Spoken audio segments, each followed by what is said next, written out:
Thank you, work group. Good job, students.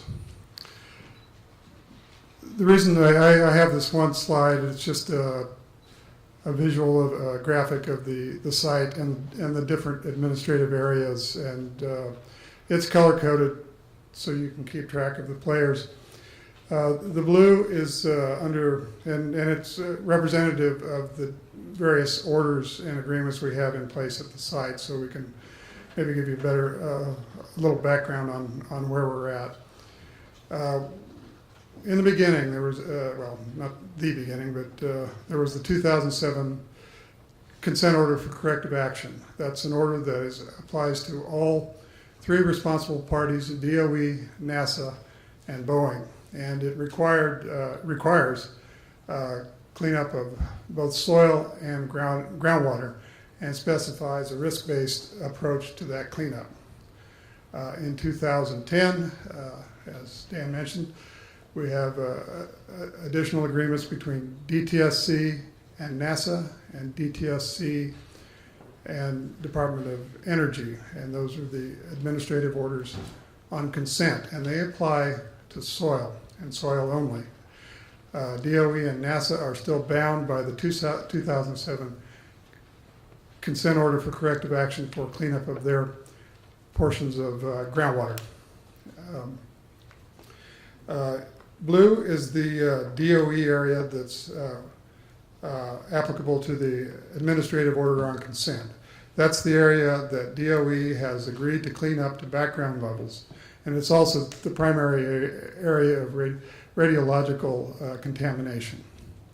They have agreed to clean it up to background, and we have been going through an investigation process to establish the nature and extent of both radiation and chemical contamination in that area.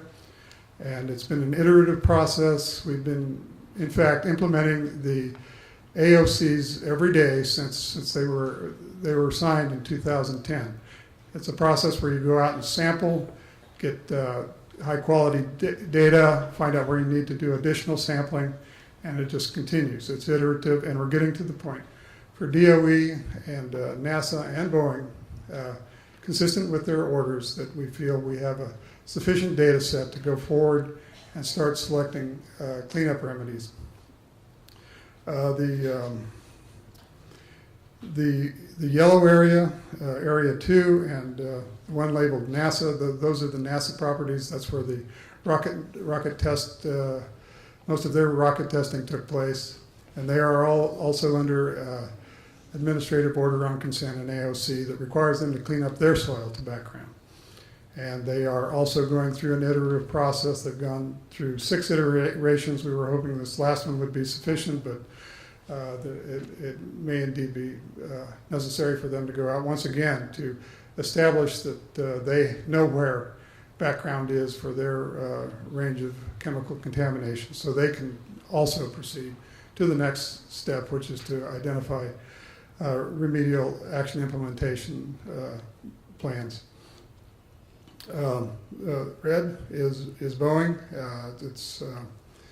Boeing owns the entire site except for the NASA properties, which are owned by the federal government, but DOE is responsible for cleanup in the area that they used for the purposes of nuclear power development. The red area is the Boeing's area of responsibility, and that is subject to the consent order for corrective action. And that, there's a long and complex history to that, but that's the order that consent order we currently have with them. And that's the only capacity by law that we have to require them to do work.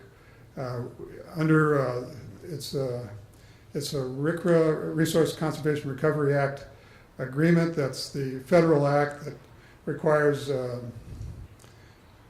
industrial facilities to clean up the pollution that they cause as a result of those activities. And California has been authorized to implement that under state law. And state law requires that we enter into this kind of agreement and that gives us the authority to enforce their cleanup. But it is a risk-based cleanup.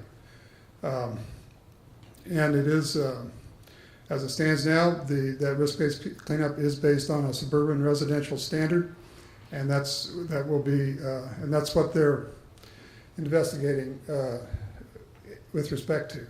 Now, the next step for all of these sites, as we proceed towards developing remedial actions,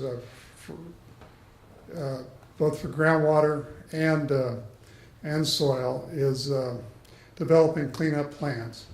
And we are required, DTSC is required, once those cleanup plans are developed, is to put those out for public comment.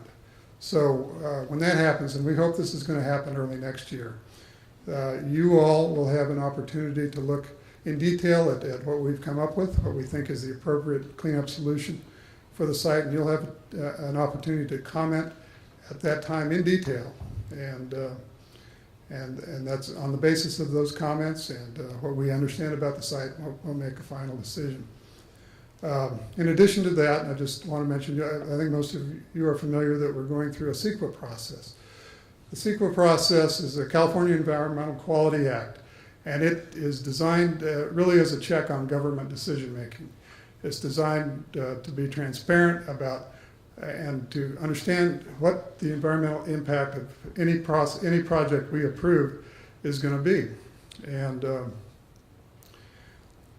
And it's a process we have to go through before we make a decision.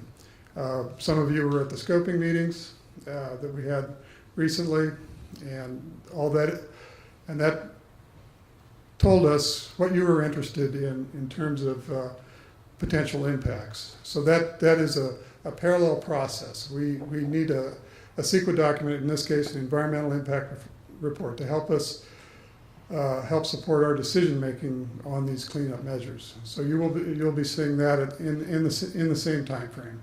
About sometime early next year, there will be a draft environmental impact report which will discuss in detail impact on cultural resources, biological resources, traffic, any number of other things that may result as an impact. And this is something that's state law. It's something that we have to do. We don't have discretion in this matter. But it's important that it be a well thought out document. And so we're taking a lot of time with it. So in any case, that's the basic overview. The investigations continue. You should be seeing remedial actions that address all the issues that have been you've been concerned with tonight, and that should happen early next year. Thank you.